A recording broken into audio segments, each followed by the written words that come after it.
ahead and start.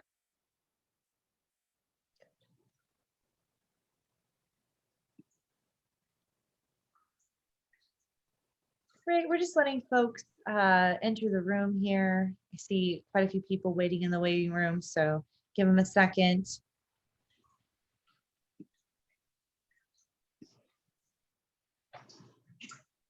Great.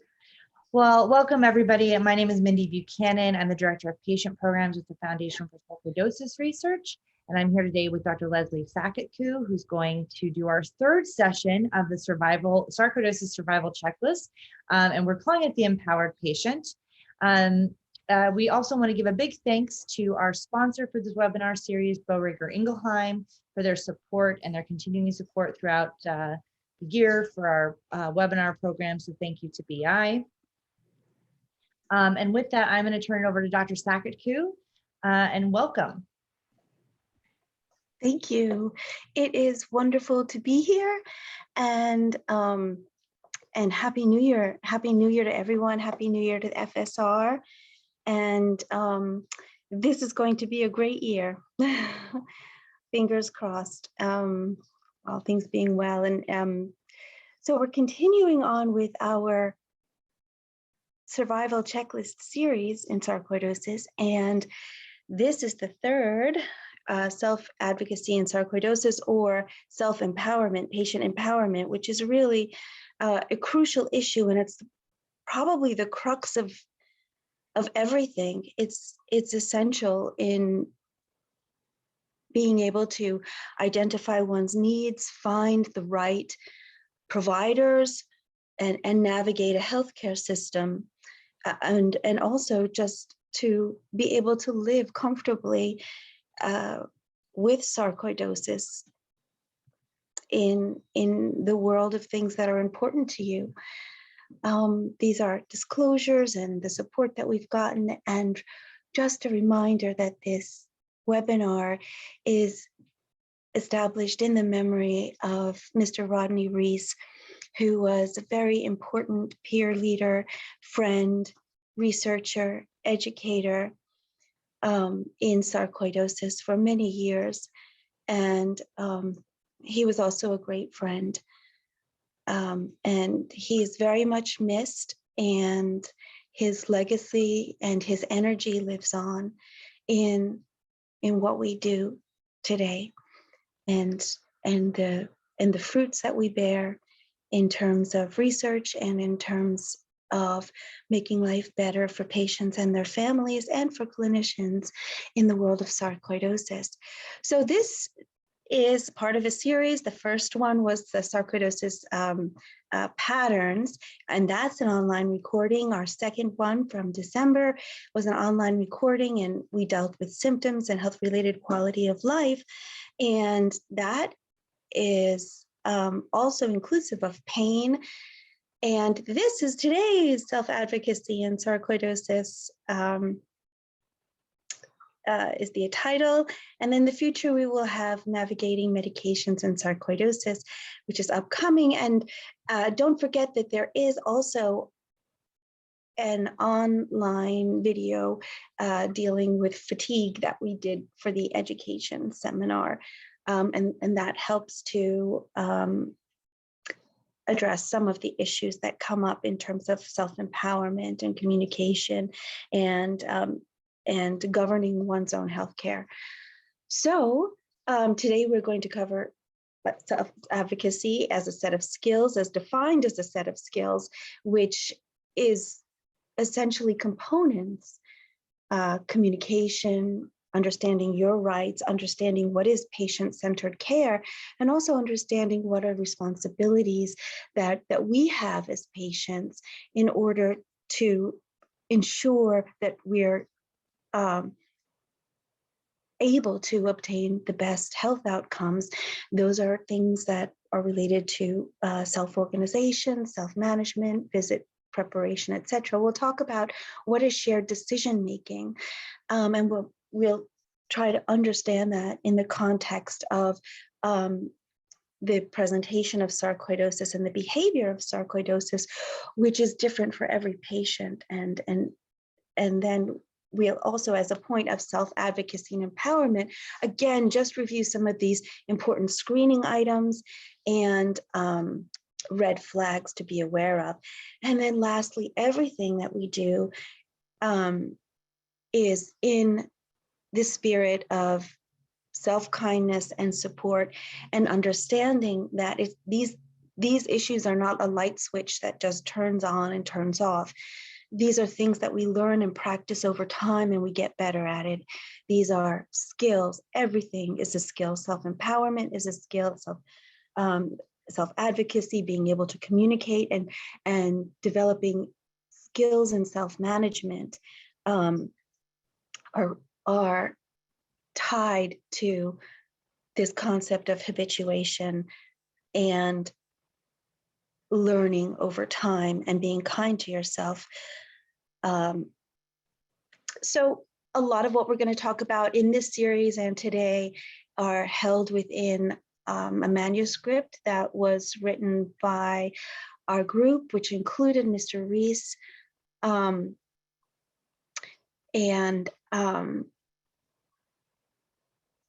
So we will be in. So we have to come back to health-related quality of life. And when we're talking about empowerment, because ultimately everything really comes back to health-related quality of life. And health-related quality of life is what reflects the patient's priorities, what makes someone feel easeful in their world, or gets them closer to feeling easeful in their world. And so that's why everything comes back to health-related quality of life.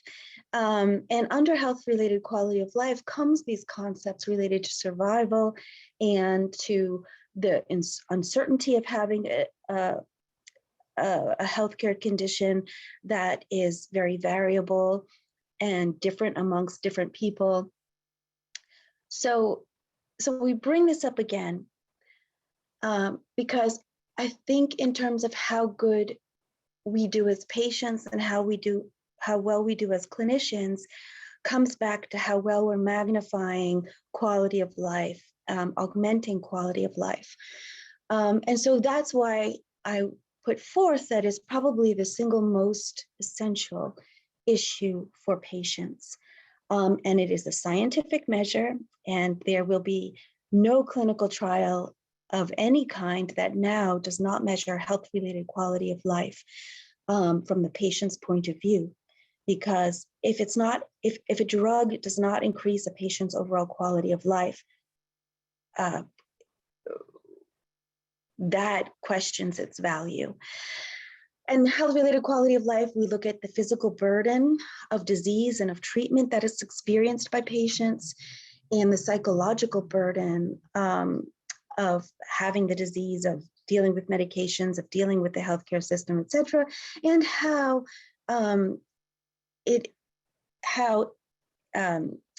family, social, intimacy, employment life is impacted. So in terms of empowerment, patient empowerment, and self-advocacy, the most crucial element to understand is that patients are co-healers. Patients are partners. And the best healthcare outcomes will not happen without patients and or their families.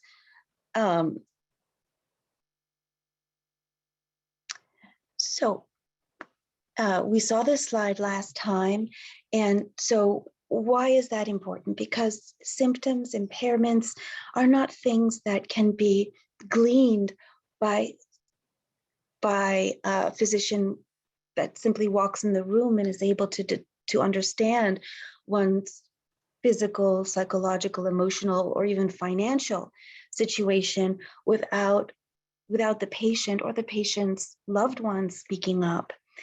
And a lot of times, whatever is being discussed on the table, whether it's treatment, whether it's diagnosis, whether it's going to rehab, any component that's being discussed is modifiable. Anything that's diminishing health-related quality of life is modifiable, but it's only modifiable if the patient is able to articulate these things, or we're able as clinicians to elicit these things. But the more that a patient is able to speak forward for themselves, the more that there is a chance that quality of life will be impacted in a favorable way. So what is self-advocacy? So self-advocacy is the action of being able to represent oneself, represent one's views, one's point of view, and represent whatever happens to be your own interests. This can be in a physical, psychological, emotional, financial realm, whatever happens to be important to you. So it's speaking up for oneself. It's recognizing one's needs. And sometimes that's not easy to do. That sometimes takes time.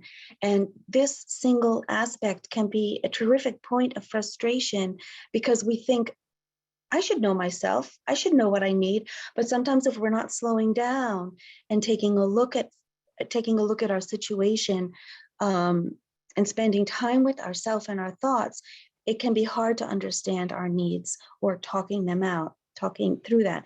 And then making sure that these needs are met.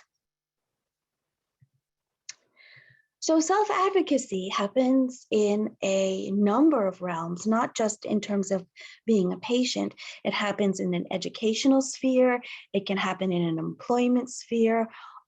Self-advocacy is a term that's often used in the education system for students that are trying to make their way through, for example. And then it's becoming more popular in the employment realm, in companies, and making sure employees have what they need. But what we're talking about here today is self-advocacy in terms of healthcare interactions. But healthcare interactions are not the only place that a person needs to self-advocate for themselves in relation to their health. A patient may need to self-advocate for themselves in relation to their health in the work environment, being able to assess your needs and maybe special accommodations. And it's also true in terms of one's family life, social life, and in terms of operating a household. We may need to be able to recognize when things need to be adjusted for us, and people have different roles, take on other roles, more of a role that we've been taking on, for example. But so in addition to these interactions related to our health condition, one of the most important spheres within which we have to self-advocate is with ourselves, and interacting with ourselves, and interacting with our fears, interacting with our doubts, interacting with challenges in our motivation. And we'll talk more about that in a moment. And also in self-management, in terms of managing aspects of our health. So I bring this up now, this issue of be kind to your mind, because one of the greatest concerns on the table when somebody develops a health condition is how they're feeling in terms of mood, depression, anxiety, frustration. These things are very real. And sometimes these come along with the news of having a health condition. And sometimes folks weather it fairly well, adjust fairly well, but sometimes there's a lot of other things perhaps going on, and it's really important to be vigilant as to whether or not mood is fluctuating, having a difficult time concentrating, feeling down a lot of the time. And why is this important? because this is important, as anybody that has the weight of suffering in a psychological way will have difficulty connecting with communicating, recognizing what they need, and also being able to engine what it requires to carry the burden, because it is a burden in some degree of having a chronic illness. It takes a lot of energy to organize oneself, to speak up for oneself.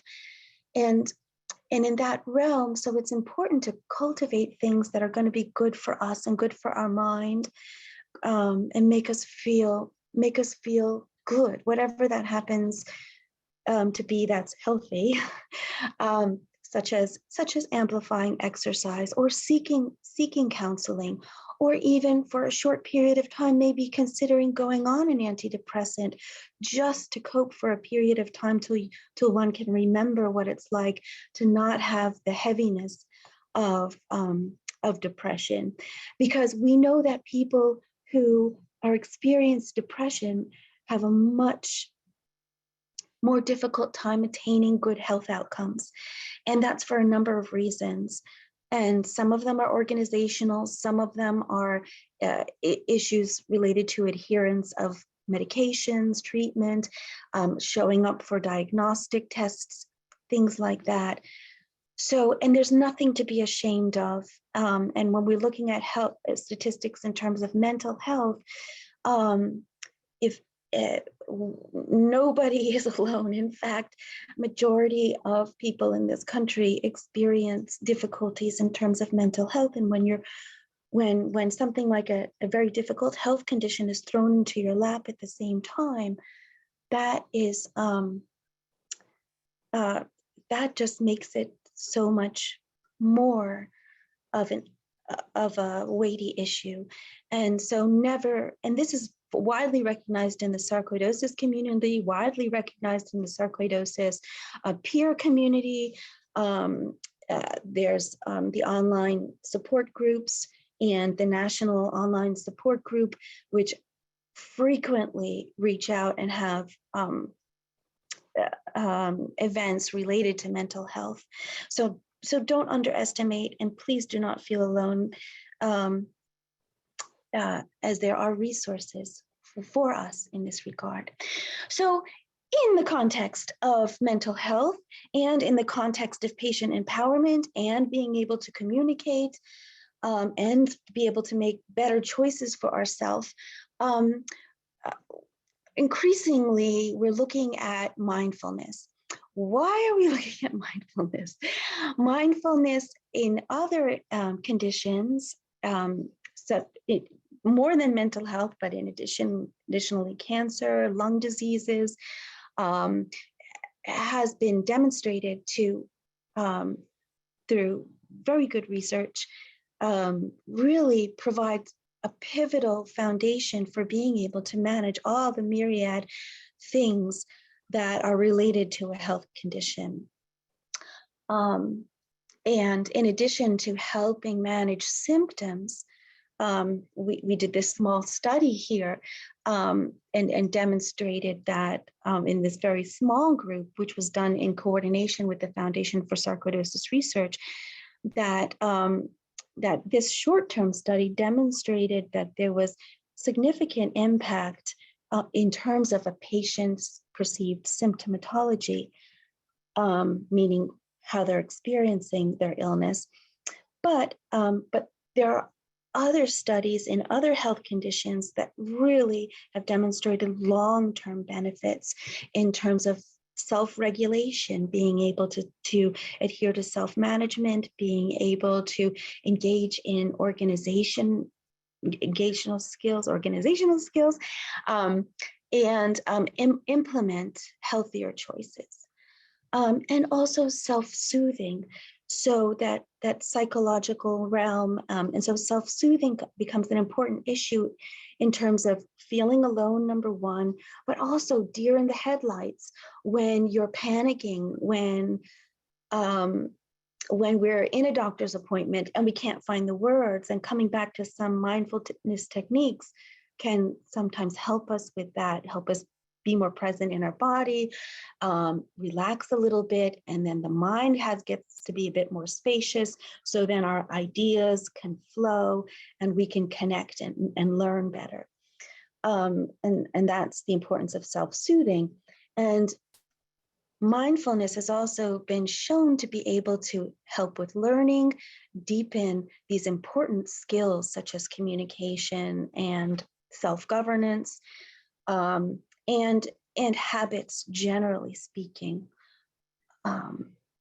And most of these studies a lot of these studies actually were not just done in patients, but also done in healthcare providers, medical students, and law students. So very stressful situations, looking at the degree of learning and their degree of coping with stressful situations and good decision-making.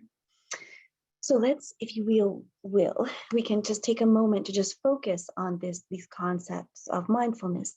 So I like to say that when we talk about mindfulness, the word mind is in there. And really what we're talking about is attention and where we're letting our attention fall. And I try to focus on the body as opposed to just the breath. When we bring the breath into the discussion is where we feel it in the body. So coming to the body and allowing ourselves to feel things in the body. And this is why exercise is so great. One of the reasons exercise is so great when we're in a bad way mentally is because that physical activity helps to take us out of that onslaught of whatever's going on in our heads. And so so mindfulness, in at least where I come from, has to first of all do with the sensations of the body and feeling and accepting what your sensations in the body are without trying to fight them. And then you notice the breath and you notice how the breath feels in the body without trying to manipulate it. So for example, you can rest your hands on your chest and you can feel that the tactility of your hands on your chest, or maybe the other hand on top of the other hand. And you notice how those changes in your hand, the sensation of the changes in your hand are related to the waves of the breath. And you could do this on your belly too, just to notice that sensation. And so that the breath really now becomes a tactile pleasure. It becomes maybe a bit of pressure or a massage or an expansion.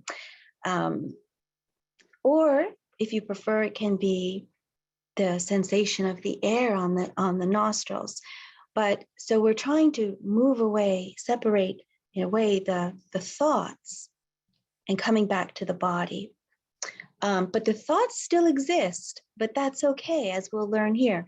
So when we're looking at mindfulness, and there's several great videos in the Foundation for Sarcoidosis Research online video library, where you'll find really in-depth explorations of the use of mindfulness.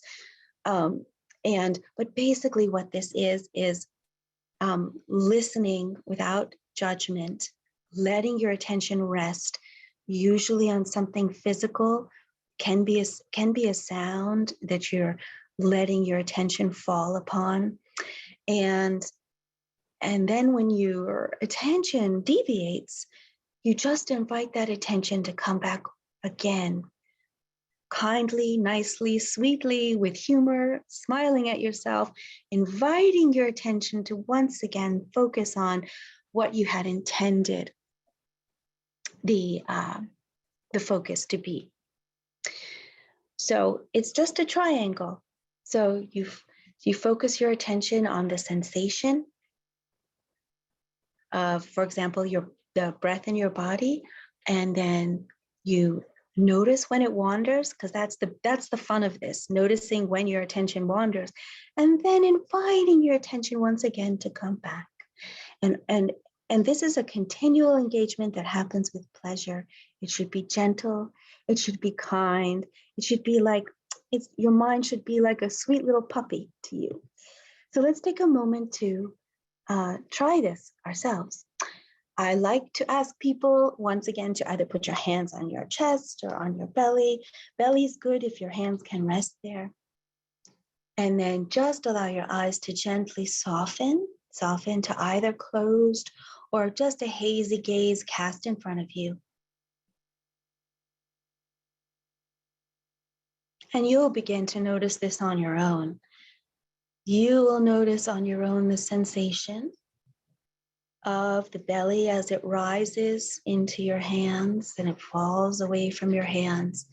And it's just that changing sensation as the breath moves in and the sensation between your belly and your hands as your breath moves away. Now, because we are those beings that we are, where we have hundreds of thoughts at one time, no problem. You just notice that your attention has gone away with the thought train, and you just gently invite your mind to come back once again and rest on that intended object of your attention, which was the sensation between your upper extremities, hands, and the pressure of your belly. And notice this for 3 more breath cycles,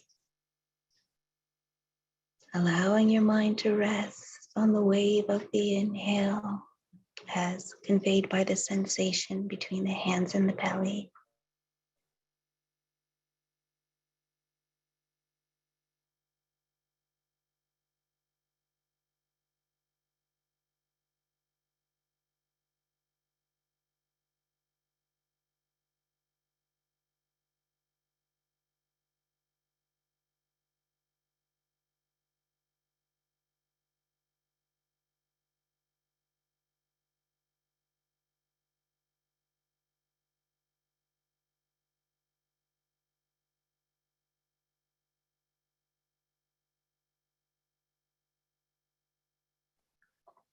So why are we spending time doing this? We're spending time doing this because it impacts so much of what we need to have some kind of control over in terms of our healthcare. Our decision-making that we make with ourselves, our ability to access what we know about ourselves, and our ability to access good communication.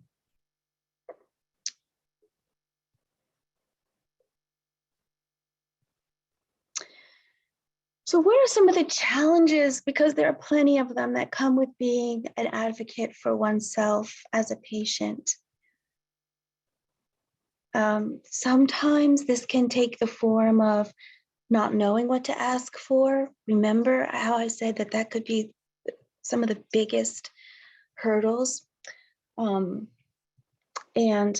Or even understanding why we need something, though we know we need something, but not being able to characterize or articulate that.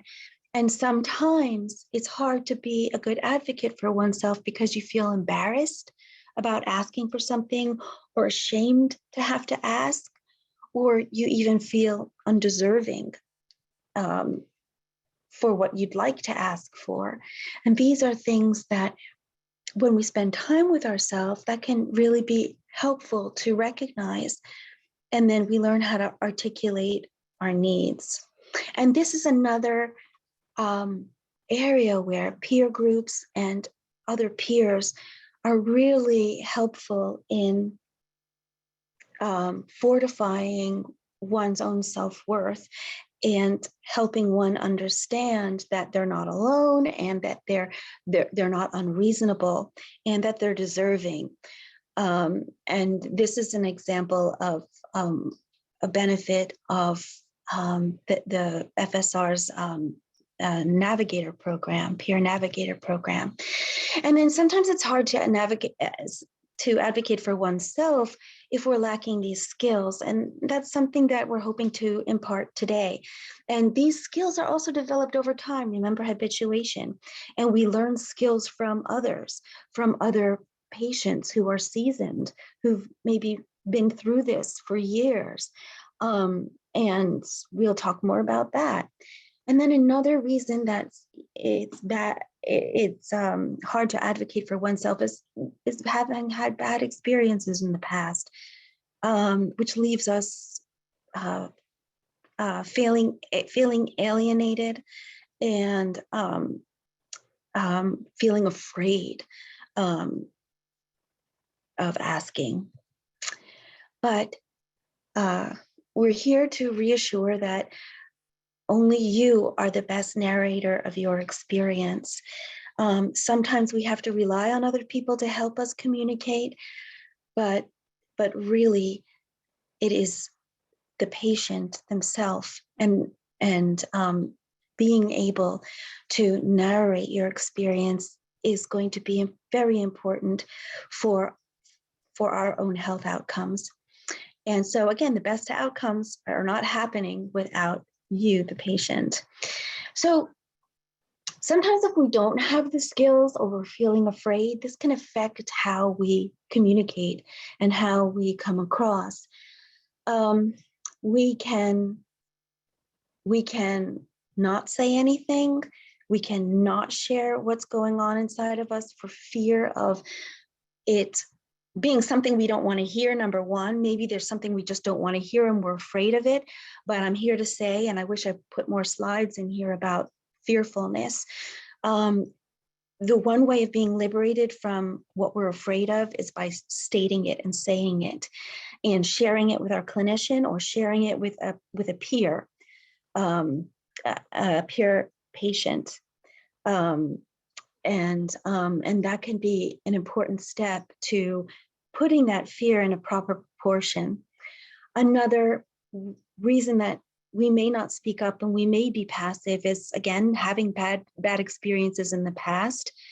But there's a whole host of reasons. Maybe we don't feel smart enough, but there's nothing about it. There's nothing about smart and not smart. What's important to you should be important to your clinician.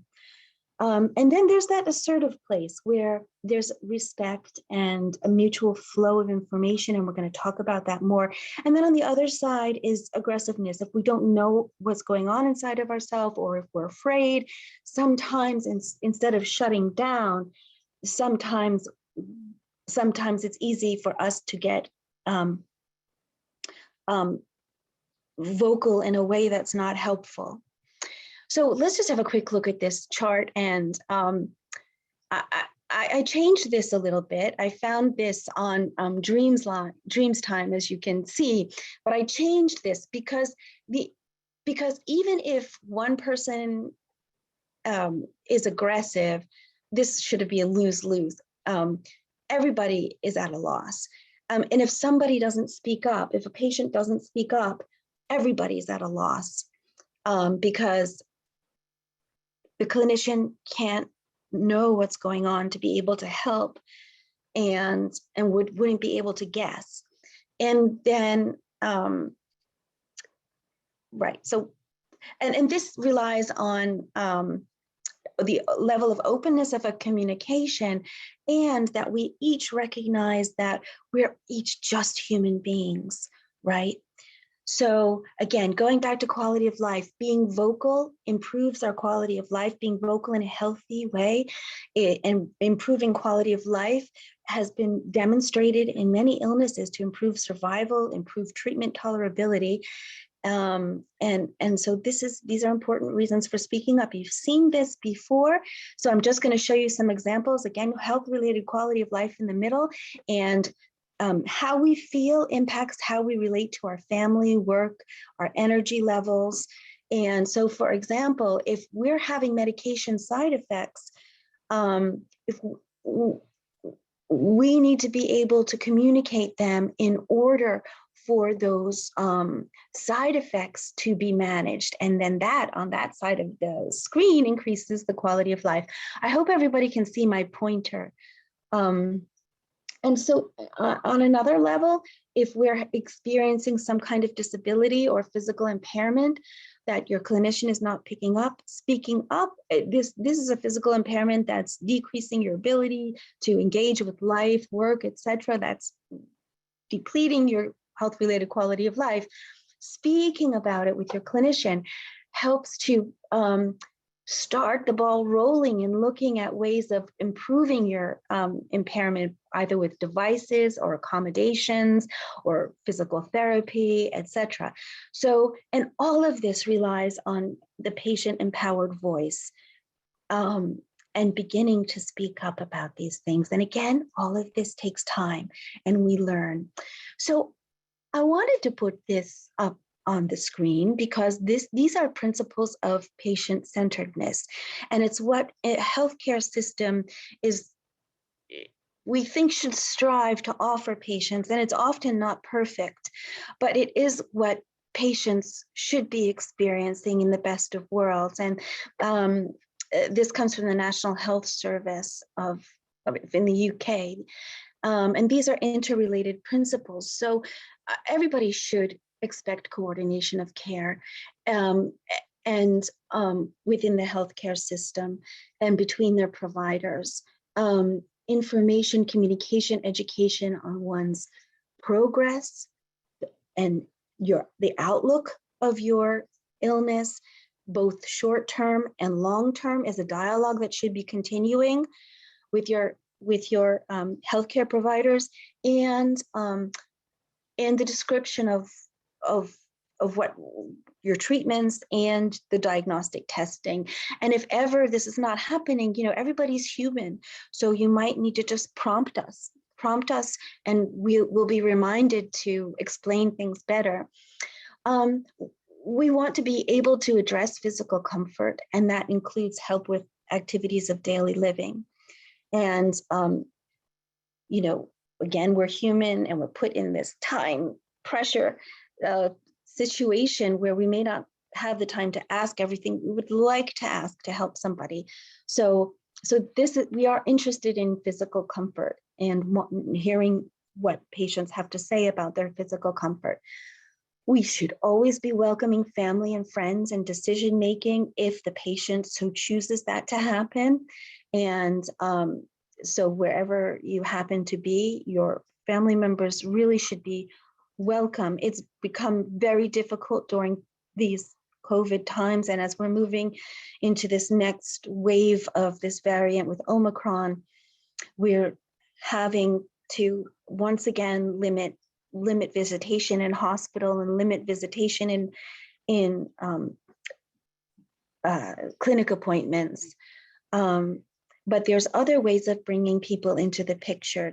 We now thankfully have technology through telephones and Zoom that we can bring our healthcare professionals to somebody else, so that we have our family members join us, even if they can't physically.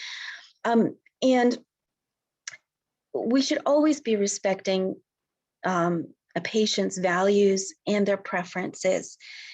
That doesn't mean we agree with them as a clinician, and it is our job to inform the patients as fully as possible why we won't agree with them. But in the end, we must respect the patient's preferences and do our best to work with that.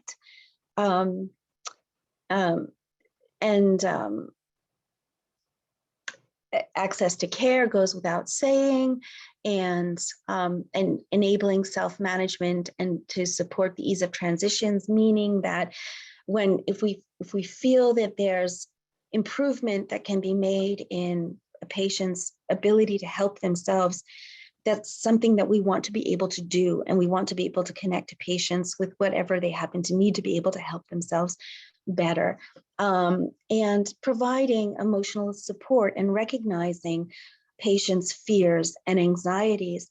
But sometimes, again, we may not get the full picture, and we may really need the patient to say, I'm afraid of this, or I'm anxious about that, or I'm feeling isolated, etc. So these because we're not perfect, because we're only human beings, all of these interrelated principles relies on a partnership of communication.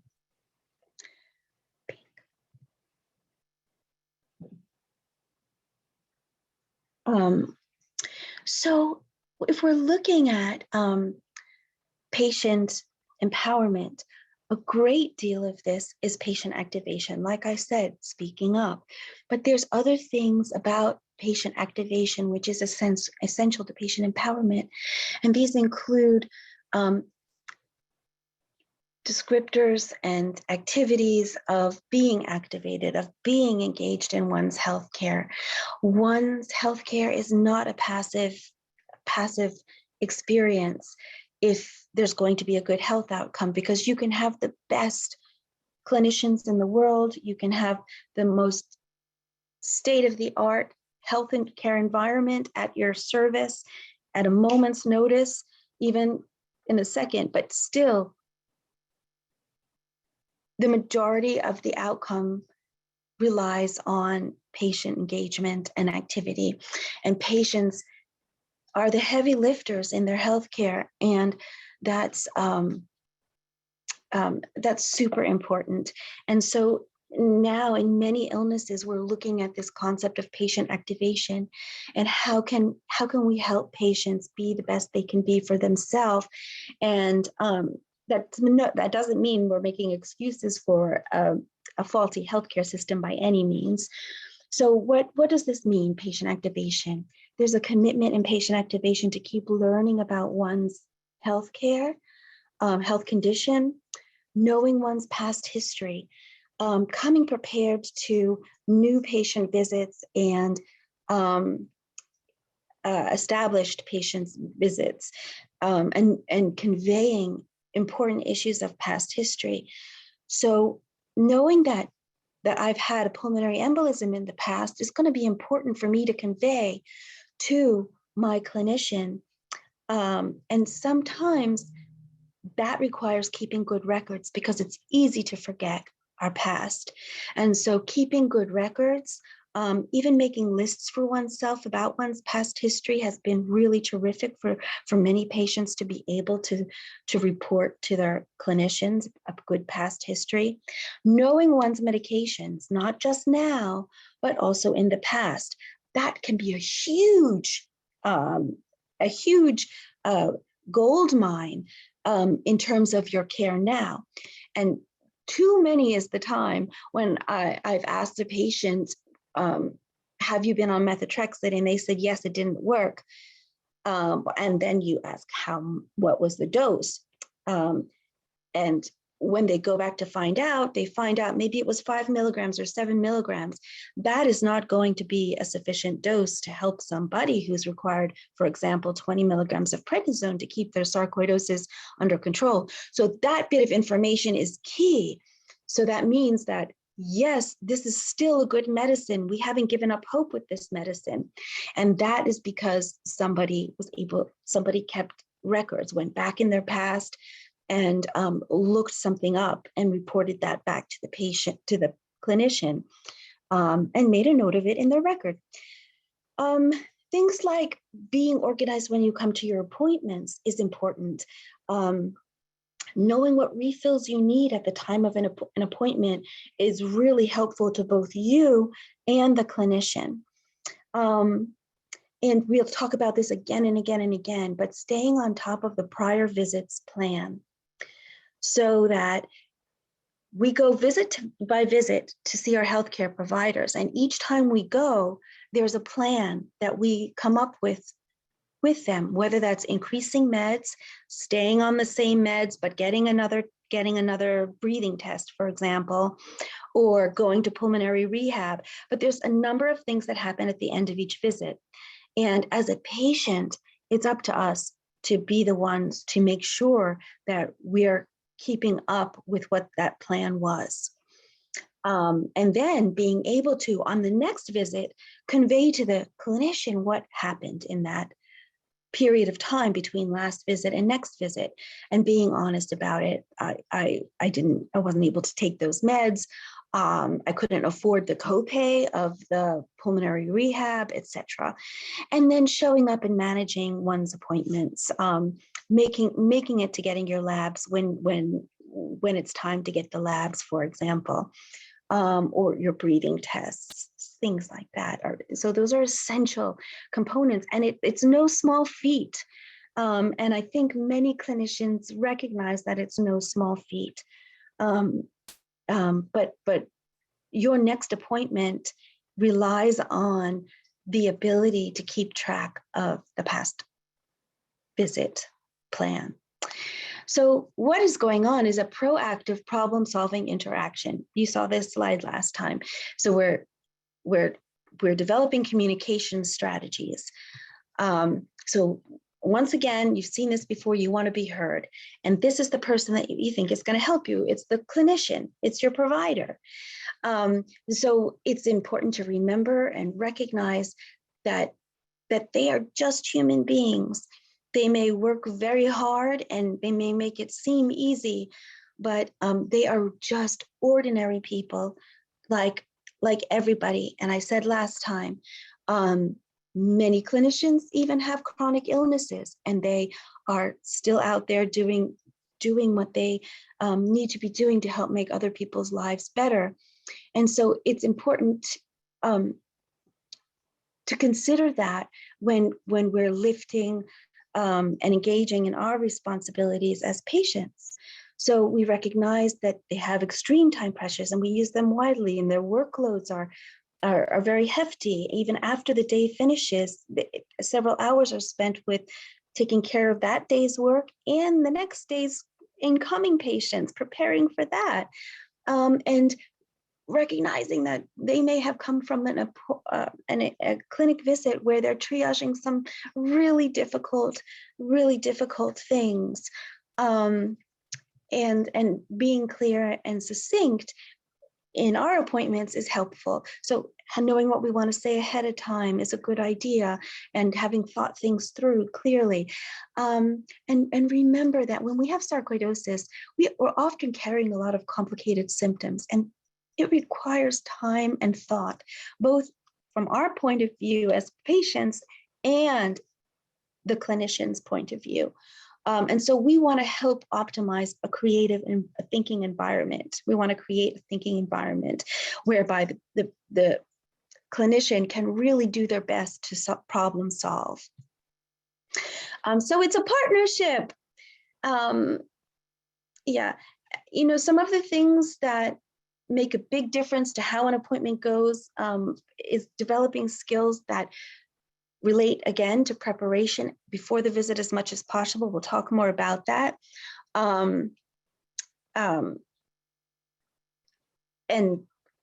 trying to notice where we're getting frustrated or having some resistance and where that's coming from, and we'll talk about that a bit more. But one of the issues that clinicians often talk about is like when we're asking questions to patients sometimes get really frustrated because they've told that to another provider, and we should be able to go back to the record and hear and learn about that.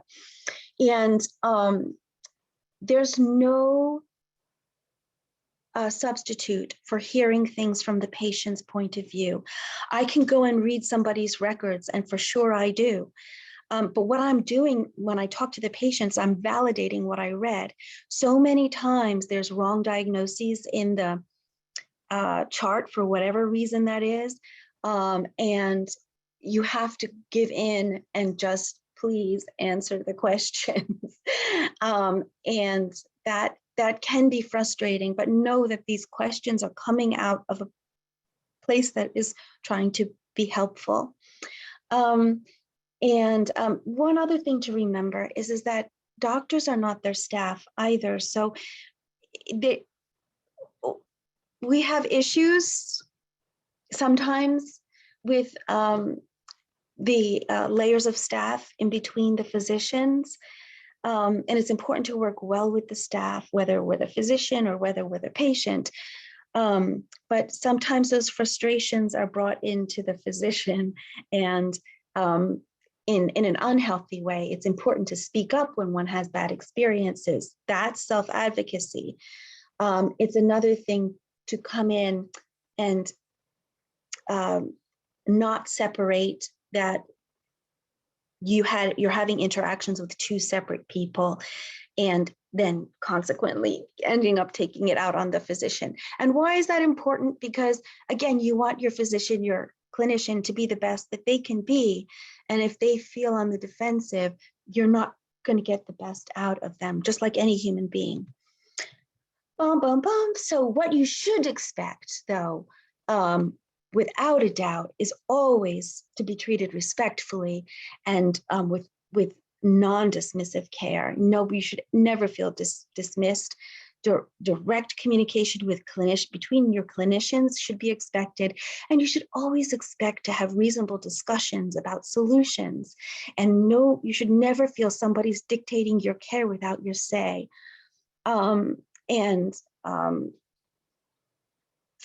Reasonable solutions are further investigations, discussions of referrals, and getting second opinions. And we'll talk a little bit more about second opinions, clear explanations about your investigations and treatment, like we talked about before. So shared decision-making is a concept, and it's done in several different ways. There's different models is what I'm trying to say, but basically it's informed decision-making that is shared, informed decision-making that is shared between the patient and the clinician. But ultimately, it is the decision of the patient. There may be conflicts, and that needs to be talked through. And there may be lack of knowledge. And reassuring signs to these are when your clinician says to you, I don't know, let me look into that. When your clinician admits to being uncertain, but presents a plan that addresses the given knowns and unknowns of your situation, because in sarcoidosis, there are a host of continual knowns and unknowns, and a lot of treatment is related to, unfortunately, trial and error and further investigations. And if the clinician is asking you what you feel or think what could be going on, because patients are experts. Patients are experts because nobody knows our bodies the way we know our bodies. Nobody lives day in and day out with our health conditions the way patients do. And so it's so important to get the patient perspective. And it's also very reassuring to find a physician and to have the level of trust in a physician that is happy for a second opinion. And in sarcoidosis, as I've said many times before, second opinion, we almost always welcome a second opinion for the patient's peace of mind, and also for discussion of complicated cases. There's not one of us who doesn't enjoy talking about complicated cases and getting other people's points, getting other respected clinicians' points of view. So, but what are the distinctions here? The distinctions between these roles between clinician and patient. So a clinician, it's important, remember, it's not just a passive experience healthcare. So the clinician isn't the typical patriarchal role that there once was. And they're not a superhero. They're not a super knowledgeable genius. They're just a hardworking person. And so it's important just to kind of respect that they have experience and expertise, but that they need help in doing that. And you should expect clear information and good counsel on treatment. And you should expect that the clinician is going to describe uncertainty and be proactive in your diagnosis and your treatment for whatever that is, whether it's a big symptom or a finding on a CT scan. There's proactivity. I put this in here, it's very specific, but a good clinician just doesn't leave patients on prednisone without future plans to get off of it. A plan for all important symptoms that a patient has presented should be expected, and an understanding and an attempt to understand patient priorities. And what the patient, the same thing we've talked about, communicate priorities, concerns, follow up the logistics again of the last visit plan, communicate clearly any deviations from that plan, whether it's because it wasn't tolerated, whether there was financial issues, and also try to do that in a timely manner, maybe not wait till the next visit. And then always think about using your resources wisely, and not burdening your resources with untimely, surprising things that could have been taken care of long ago. For example, taking care of refills during your visit is really helpful for clinicians, because that means we can remain in a focused frame of mind for other patients, and limit contact to true medical issues. For example, emailing one's physician to say, oh, can you just remind me when my appointment was? Or do you know when my appointment was for the breathing tests? That's not a good use of your clinician's time. And most clinicians will just find stop what they're doing, take the time to look up that information that patient could have gotten for themselves.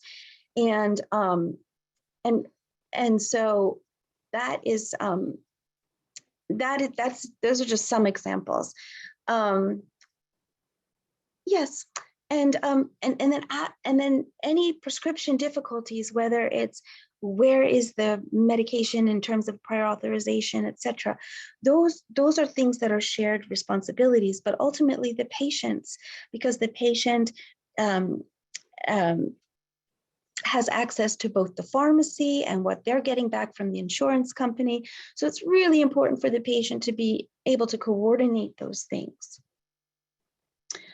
The other thing that I want to share, again, because I've said this in other presentations, is that certain symptoms that we experience, like cognition, depression, and anxiety, these are real, whether that's because of the disease, because of what we were experiencing before the disease, or something else going on. Those are real.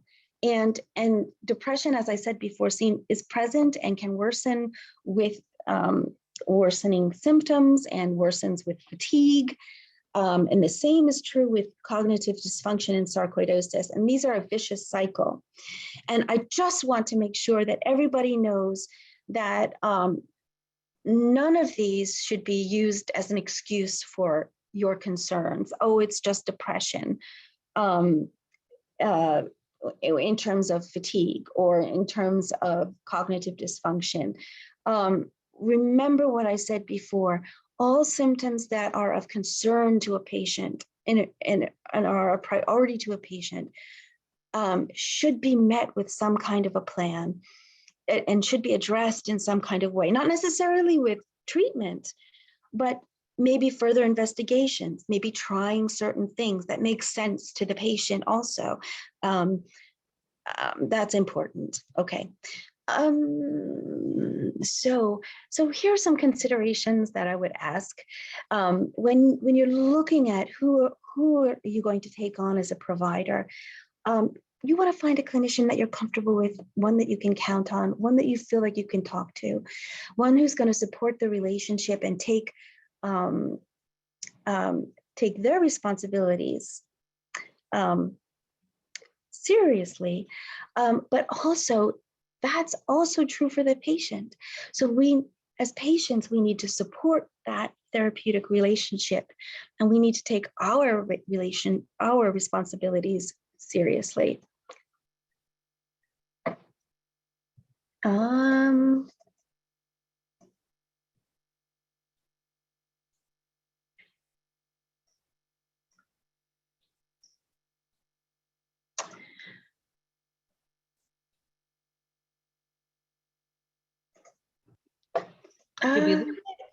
Can you hear me? Yeah.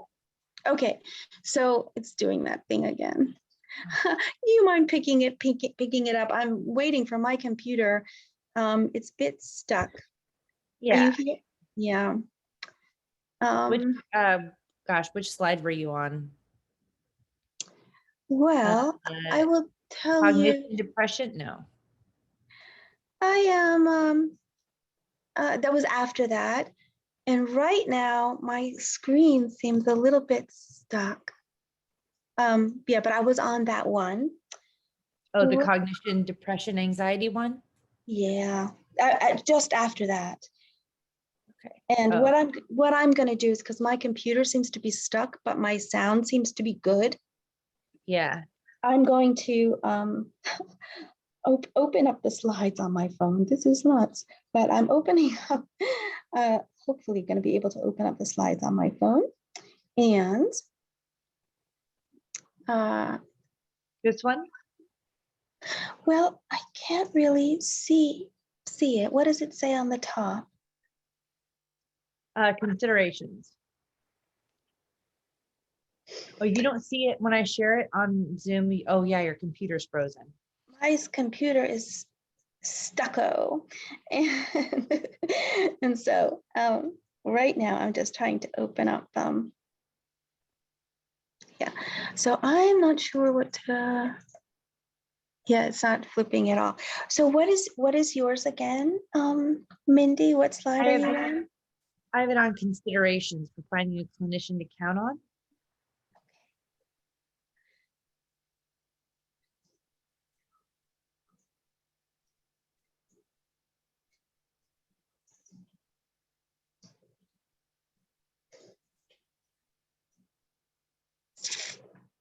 Say that one more time. Sorry.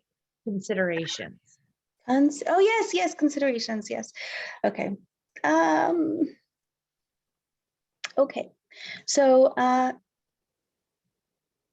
oh yes. So turning my thing over. Thank you. So so we're supporting a therapeutic relationship, and so in order to do this, we're continuing work on our communication and clarity of communication. So that means that we think ahead of time, we bring questions, and we take notes during the visit, and we can consider, if we're not feeling supported by our clinician, we can consider changing clinicians. Next, please. So in terms of shared decision-making, this is one model of decision-making, and this is what we as clinicians hope to be able to provide to patients, in terms of making sure that whatever we're talking about, whether it's a therapy, whether it's in some testing, that we're talking about this together. And we're talking about this in a way that's respectful to patients. So firstly, we want to understand the patient's concerns. So that's the invitation for us to hear about what you're experiencing. And then we try to understand further from the patient what they think might be causing this. Because this is also another way that we can understand the deep-seated fears of patients, and then dismiss anything that's not part of reality that patients are living with. Like, sometimes these ideas get to be like monsters in our head that take over our lives, and they really sometimes are not grounded in reality. But they end up making us feel terrible. So this is an opportunity for clinicians to understand fears and what patients are concerned about, what they think could be causing something. And then we try to repeat these back to patients to make sure that we're understanding what their concerns are. And then we move on to discussing some of the ways that we think we can address these. We begin to start making a plan and presenting these ideas to patients. We discuss safety issues, side effects, the anticipated effect, anticipated benefit of the treatment or whatever we're going to do, or the reason that we're going to get the test and why it's important to the patient's health. And then we assess the patient's point of view and if they are okay with these things. And we also want to make sure that patients understand. And so sometimes, especially in sarcoidosis, if somebody has progressive disease, we may not have the ability to make it all go away. But if we feel certain that we're going to make it better for the patient, then we want to share that we think that this medication is going to make you breathe easier. You won't get 100% back to where you used to be. But being honest about this scenario and making sure that there's no misunderstanding is really important. So setting the treatment expectations are really important. Next, please. And so shared decision-making is a continued and repeated experience that happens again and again whenever we're interacting with our healthcare provider. Next, please. And it's a pattern of communication. And next, please. And it's about habituation again. We learn, we develop these patterns of communicating better, of etc. So next, please. So remember a few talks ago, we talked about the paradigms of sarcoidosis disease activity, that in some patients, it can be remitting by itself. In other patients, it is more stubborn or more progressive. It progresses at a more rapid rate.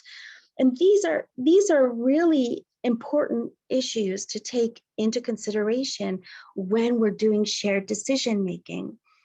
And so this is what a lot of shared decision-making and decision-making in the mind of the clinician is resting on. Is this disease active? Is it inactive? Is it going to get worse? Is it going to stay like this? Is there a chance it's going to regress on its own? And so these are all important foundations during the discussions that we're having together. Next, please. And all of these, next, you can, on the inflammation fibrosis slide. So the reason for wanting to be more aggressive may be because we are concerned that it's progressive.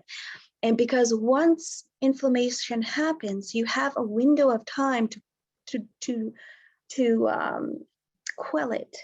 If it's not going to go away by itself, then we need to prevent scarring, and we have a certain amount of time in order to interfere with that. And as inflammation progresses, it leaves more and more damage that we can't treat with medication in its wake. So these are some of the important considerations that's going on in your clinician's mind, and that also as an empowered patient, we need to understand. Next, please. You can always say that, I need more time to think, I'm not ready. So we may take time to consider and get the thoughts together, maybe do a little bit more reading. But we need to check the urgency of the situation. Remember, sarcoidosis behaves differently in different people. And we want to be careful of our tendency to, as humans, we do this naturally, is we want to push things out of our mind, put our head in the sand, and we have to keep check of this. We have to make sure and ask ourselves, are we putting our heads in the sand? Am I afraid of something that I'm not facing up to? And share that with your clinician, and make sure you're aware that that might be feeding into your decision-making to hold off on something. You can proactively make another appointment to discuss this further. And remember that second opinions are okay. And a good clinician is going to feel okay and welcome our patient to have a second opinion. So now remember, some things are urgent and time is of the essence.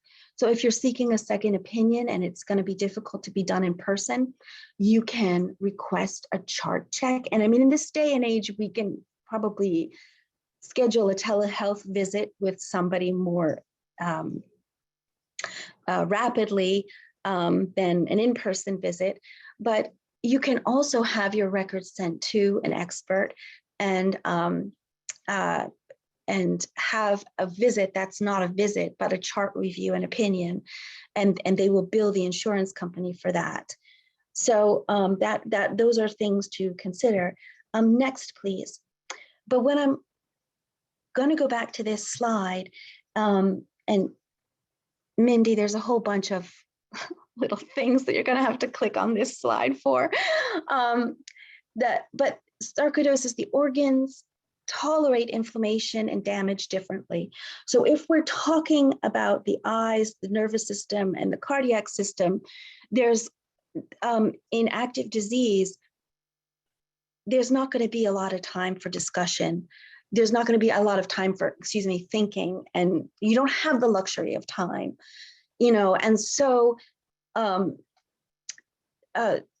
so a lot depends on location, depends on the rapidity of the progression of that person's particular brand of sarcoidosis, and also, again, patient preferences come into play, but it's very important to recognize this, and you may consider talking to your primary clinician, your original clinician, if you're in the midst of getting a second opinion, and saying, look, I will go ahead and we can order the biologic now, because sometimes it takes weeks to get, just to stay ahead of the game. And I may say yes, just to buy time, because you don't, if you have rapidly progressive disease in a very sensitive organ, you don't want to delay time. Next, please, to the next slide. So your visit prep is essential. Show up. I'm not kidding. A lot of times patients, for one reason or another, don't show up and don't realize that really impacts many things for that clinician, that clinic, other patients. Try to cancel ahead of time if you can. And that means showing up also for your other appointments. I know this sounds so ridiculous that it needs to be said, but you matter. And when you don't show up, that really puts another type of burden on the system, and puts a burden on you to try to get another appointment in a usually very congested system already. When you're coming to appointments, consider if you're getting any tests done outside of the system that your clinician is not going to have access to, think about bringing those to the appointment. Oh, and I'm going to say this again and again and again and again, because it's so important, is being prepared to discuss the plan from last visit and how that went over the preceding time logistically for you, and why it didn't work, why it did work, how it worked, and come with questions.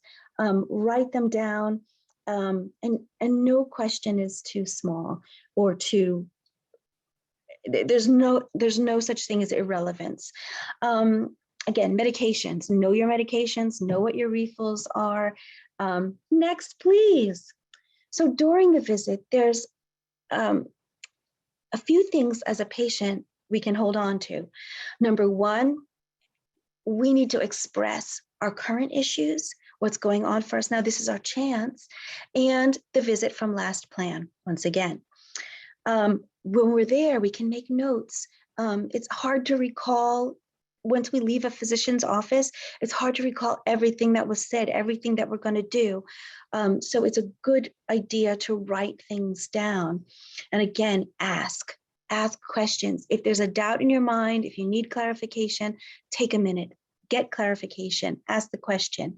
And then again, you're going to be negotiating and confirming and verbalize what you believe is to be happening for the next steps, your plan, to make sure that you really understand it. And there's no shame in asking about something twice. Next, please.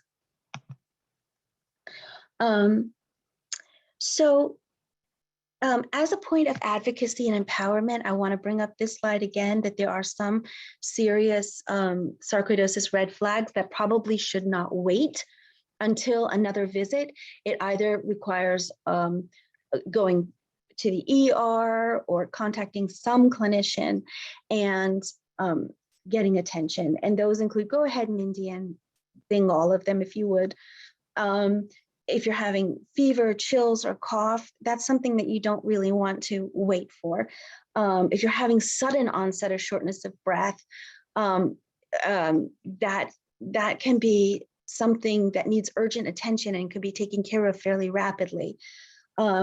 Any pain and pressure or visual disturbances, not as urgent, but still needs pressing attention, as if you're having lesions on your face that are that appear to be getting larger. Anything related to the nervous system, if you're falling more, you're having persistent headaches. Certainly, if you have any weakness of your limbs, difficulty getting out of a chair, suddenly you're having body weakness, more often you have to go to you should go get immediate attention for that, such as in the ER, including loss of sensation and incontinence, sudden incontinence, I should say. Those could be issues related to the neurologic system. Heart racing or pounding, feeling dizzy, that's not usual for you. Any fainting, any increasingly swollen legs, and that's a new symptom for you, that's important to get immediate attention for that. And any acute localized pain, this could be related to a fracture or some kind of bony involvement that needs attention, or other involvement. Usually acute onset of pain, not chronic pain. Acute onset of pain can sometimes mean something needs rapid attention. Next, please. So after the visit, very important in terms of health outcomes that are not happening without you being part of, is, again, we're reviewing the visit plan, and we're making sure that that plan is on track. Did I get the medications that I thought I was going to be getting? Have I been scheduled for the breathing tests? If not, call and find out from the breathing people, where's my test? Communicate to the physician about any treatment difficulties. Continue cultivating positive health interactions, learning about communication, etc. Keep learning about sarcoidosis. And it's very important. Sarcoidosis is a dazzling diagnosis, and it dazzles other healthcare providers, and it consumes the minds of those living with sarcoidosis that have difficult presentations of sarcoidosis. So it's really important for that person that's living with sarcoidosis to remember that sarcoidosis can be confused with other things that are common in the general population, such as heart troubles, such as cancer. And so we want to make sure that we're getting the appropriate screening, and our appropriate screening is not forgotten. There are appropriate cancer screenings, whether it's mammogram, pap smear, a prostate, colonoscopy, and cardiovascular screening, our blood pressure, cholesterol, diabetes, etc. These are essential in people living with sarcoidosis, and more so because people have an underlying health condition such as sarcoidosis. So, but they can be forgotten because healthcare providers can be dazzled, like I said, by the diagnosis of sarcoidosis. And vaccines, super important. A lot of us will be managing our patients' vaccines, take it on for ourselves, but sometimes we forget. And so it's important for you to understand what the vaccine schedule would be like for you. Flu shot every year, for example. Right now, everybody should be boosted with the COVID vaccine. And if you have pulmonary involvement, you should have received at least one pneumonia vaccine. Next, please. Oh, sorry. Yes, next. So the title should be Further Important Screening. So further important screening and self-advocacy. I'm going to say it again because it's so important and it's been such a detrimental drive in the lives of people living with sarcoidosis is prednisone. Always know what's going to happen with your prednisone. Every visit, make sure it's discussed. What is happening with the prednisone dosing? Because the idea is that soon you will be not on prednisone. You will have either transitioned to another medication that spares you of having to be on prednisone because it's such a disastrous medication long term. But you're in charge of that. And you know that when you're taking prednisone, we'll talk more about this in the future, but that you should be on something for gastric protection, always be taking it with food. And so the person prescribing the prednisone must always be looking out for the welfare of your stomach lining and GI tract and your bone health. That means, do you need a bone density test? Do you need to take any supplements because of your bone health? So those are things that are super important to be. And in baseline sarcoidosis exam, usually our patients baseline, whether they're symptomatic or not, we get an eye exam when we first meet them, and we get an EKG, for example. That usually suffices if there's no other symptoms. But remember, like I said last time, any symptom should be investigated. Annual questionnaires for sleep apnea. This happens about 4 times as common in sarcoidosis as it does in other health conditions. And diagnosing it and treating it appropriately can have exponential effects on many strands of a patient's quality of life, including protecting their heart and their brain. And the use of their heart and their brain. If you're on a biologic, another important screening tests are if you're on rituximab or infliximab or any of their surrogate biosimilars, you want to make sure annually you're getting a TB test. Annually, you're getting hepatitis B testing, because you don't want to be on those medications if you have any of these infections that I just mentioned. Are you getting another point of screening? Or are you getting your routine labs? You have to be the one to make sure. I have a system whereby with people on methotrexate and leflunomide, for example, I only give them out as much medication to get folks through to the next time labs need to be tested. And that helps keep me aware and the patient aware.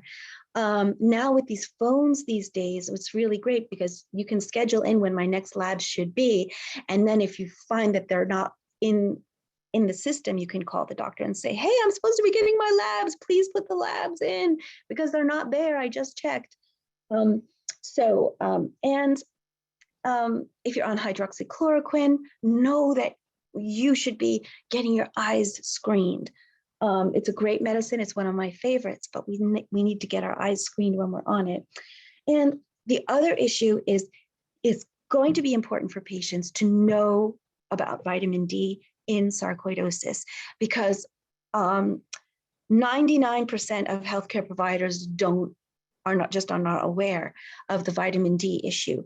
So you, as a sarcoidosis patient, must be the one to remember that it's the 125 hydroxyvitamin D that guides the type of vitamin D decision-making that's going to happen. Next, please. And all of this is habituation. Again, over time, learning, feeling like training wheels. We're getting used to it. So I thought we could maybe try a few examples of decision-making. And this includes treatment and different priorities in treatment and testing. So in one case, let's just start with somebody that has sarcoidosis of the skin. The doctor comes in and says, look, I'm going to put you on this medication. It's taken by mouth. And these are the side effects. And then the patient's like, wait, you didn't hear how I felt about this. This skin issue doesn't bother me. As long as I don't have anything else going on, it's okay. I don't need to take medication. But if it gets worse, or if you think that there's something else going on that I need to know about, then maybe we can consider it in the future. That's one example. Another example is a patient was doing great on methotrexate and infliximab, for example, with pulmonary sarcoidosis. Their breathing starts to get worse. And really, it's not typical for somebody's breathing that was stable to get worse while they're on an immunosuppressant because of sarcoidosis. So the healthcare provider says, listen, I think we really need to get another CT scan of the chest. The patient doesn't want to because of the radiation exposure. So now it's up to the physician to explain to the patient, well, here's the situation. This is not usual for somebody's breathing to get worse once they're stable and on control. So I'd like you to get an echocardiogram to check your heart, but I'd also like to get a CT scan because you're telling me that you're coughing more. So I'm worried about infection. And so once the patient understands, then they're likely to feel much better about going and getting a CT scan. And also the physician will say, well, nowadays there's minimal radiation with CT scans. So it's important that the physician is communicating this important information. Next, please. So talking about continued commitment to learning. Next, please, you can just hit all of them, Mindy. Best health outcomes are not happening without you. So go ahead, go online. It's important, though, to understand which are the reputable resources. Anything that you find on the Foundation for Sarcoidosis Research website is going to be of substance. Facebook, you have to be super careful with.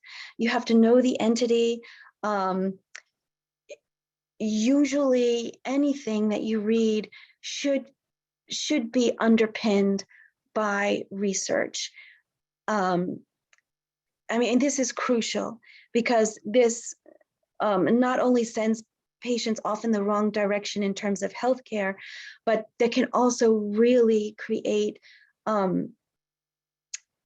terrible anxiety and have psychologically disabling effects too.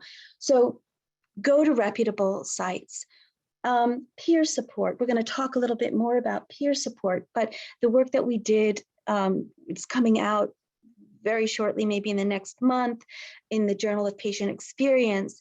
We investigated COVID experience in sarcoidosis patients, just generally, not necessarily patients had COVID, but what their experience of sarcoidosis was living in the pandemic. We learned an awful lot about pre-pandemic sarcoidosis experience as well.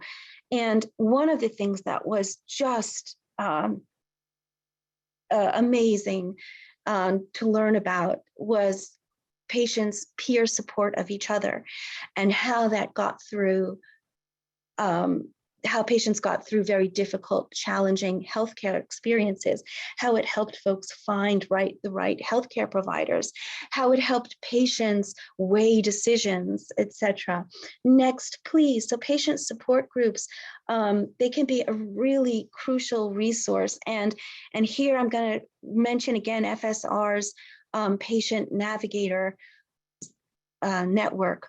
And these are seasoned patients that have been through the ringer, have had bad experiences, have had good experiences, have been in troubling situations of making hard decisions. And so they provide themselves as a sounding board. Next, please. It's just a happy slide. Do not underestimate the power. So next, please, continuing cultivating communication skills. This is important. It's important for our healthcare, but it's also important for our lives and those we love and our families outside of even thinking about a health condition. The more we open ourselves up to learning to be better communicators, And I do this every day because I'm not a perfect human being, is I'm always examining my communication skills, not to the point of disabling myself, but learning about myself and learning about my, you know, glitches. It's really a beautiful thing to learn about one's deficiencies, and to improve upon fluent communication with others that we care about and with those that are important for our health. Next, we talked about this one before when we're overwhelmed. Mindy, can you please just scroll? I'm just going to ask everybody to please don't forget about the survival checklist 2. I was just about to review many of the things that we talked about very quickly, but I really think that they're imperative to patient empowerment. And so please, if you have a chance, please go back to that talk, because we're going to be better off by understanding these basic principles that can be used in any scenario, not just healthcare. So Mindy, we're going to go ahead to please the self-advocacy, back with self. That's slide 65. So self-care, I don't know if you've seen this GIF. This GIF emerged yesterday, and I saw it 3 hours. My phone knows me so well that 3 hours after it was posted, I was posting this to my sister. My phone knows I'm so into all this stuff. But self-care is how you take your power back. And so remember before when I said self-advocacy with oneself and developing a peaceful relationship, a kind relationship with oneself and supporting one's health is super important. Next, Mindy. Next. So there's so many ways that we can develop this self-regulatory muscle called mindfulness, and that can help support all of our other skills and deepen all of our other important skills. And there's so many ways of doing this. And this slide goes through all of those ways: vibratory sound, mindful, gentle movement, breath sensation experiences, musical instrumentation. All of it really helps for regulation and also helps us practice mindfulness, believe it or not. And again, it's all about habituation. And next, please. Next to slide 69. So in all that we do, in all of our experiences, is if we can carry humor, laughter, and beauty into these experiences that we have, we can foster a better outcome. And I just would like to remind folks that not all laughter is the same. If it's a laughter that's an uplifting laughter, a laughter of affection, a laughter of amusement is great. We've noticed in studies, humor related to sarcasm is not so healthy. It does not produce the same kind of qualities that you want to see on our various scales and measures. So it's beauty, laughter, appreciation, putting oneself in environments that induce comfort and creating comfort in our worlds. And nature has a lot to do with it. Next, sleep health, essential. This is an important point of empowerment because sleep deprivation not only can interfere with one's health condition, but interferes with our mind, interferes with our ability to communicate. Again, interferes with healing of inflammation and inflammation itself, and the way we think. Next, please, nutrition. So nutrition, another point of empowerment. And again, this is about self, and it's not a light switch, it's habituation. But we know in many, many other diseases now, if we diversify the organisms in our colon, which happens when we choose healthier food, when we choose to not eat highly processed foods, and offer our munching bacteria something good down there, we have all sorts of benefits from that, mental benefits, disease benefits, inflammation benefits, you name it. There's ties with various health conditions, cancer, Parkinson's, autoimmune diseases, inflammatory diseases with our microbiome. So spend some time learning about this. This is a great patient empowerment thing to learn about. And our food choices. So what food choices? Really choose what you like, but try to choose foods, begin to choose foods, I should say, begin to learn to choose foods that aren't highly processed, that where there are, where the food is cultivated in a healthy, sustainable way. And if we eat meat, to try to obtain meat and dairy products, etc., that are products from happy animals. An unhealthy life is carried into that animal's afterlife when we eat their products. Exercise, we've been showing this again and again, but this concept of that you should be on 73 now, Mindy, thanks. Physical activity, even if you have sarcoidosis that appears stable by most of our testing, people benefit and feel better with exercise. And if folks really don't seem to have, by our limited testing, I have to say, don't seem to have active sarcoid, but they experience fatigue and cognitive dysfunction, exercise makes a difference and physical training makes a difference. And there's a number of articles in Sarcoidosis now about that. We know physical fitness and physical exercise, the increase of muscle mass is important. My screen, and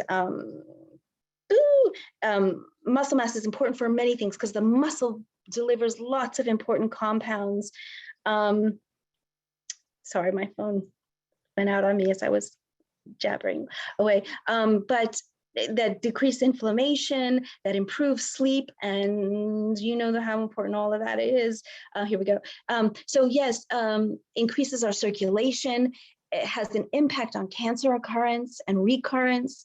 Our physical activity affects the diversity of our microbiome. And remember, our microbiome affects our mental health and affects our physical health, inflammation, etc. We're going back in circles, but this is all interconnected. And it's habituation. Again, next slide, please. Oh my gosh. Oh.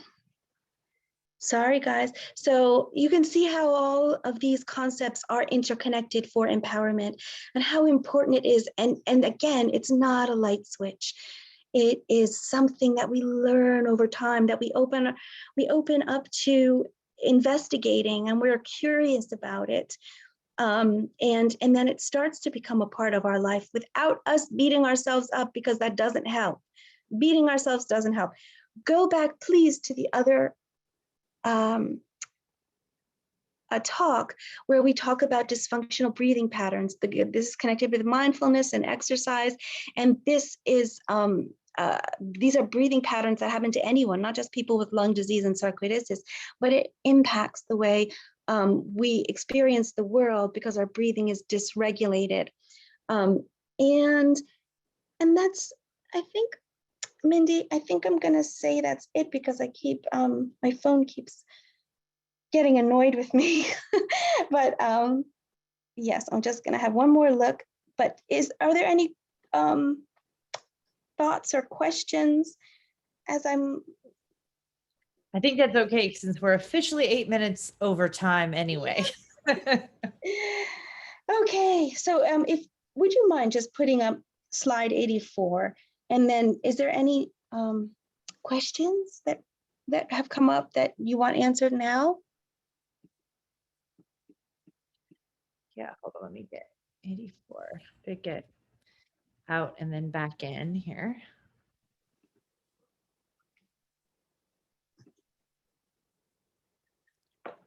We did have a few questions actually that came up. I did answer them.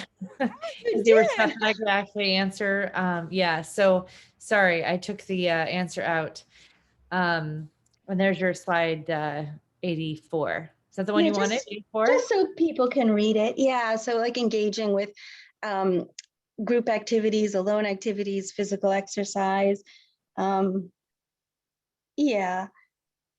and then you can just go to the last slide, which is puppies, humor, gentleness, and patience is how we want to approach all of this, and patient and becoming an empowered person who happens to be a patient.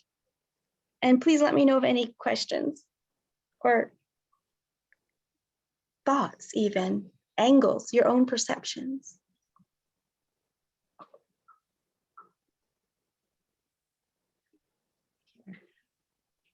Well, we can also, if you guys do have questions or something comes to mind after all of this, because it's a lot to take in, and maybe you go and watch the other 2 sessions and you come back and you say, actually, I still have this big question, go ahead and email me. Everyone has my email because it's usually at the bottom of all of your Eventbrite notifications, but I will go ahead and add it here in the chat and I can get those to Dr. Sakaku for you. There you go. All right. Well, I will go ahead and let everybody go since we're a bit over time. And I just want to thank Dr. Sakaku for such an awesome session, and for everybody and Dr. Sakaku for braving through all technical difficulties as always. It's always something, guys. It's always last time it was me. So thank you so much, Dr. Sakaku, for this great presentation, all this really amazing and rich information to make ourselves feel a lot more empowered at the office visit and in our lives. And thank you all for coming to this session. And Happy New Year to everybody. This is our first webinar of the new year. So Happy New Year to everybody as well. Happy New Year, everyone. Bye-bye. Thank you. Thank you, FSR. Thank you, Mindy. Thank you.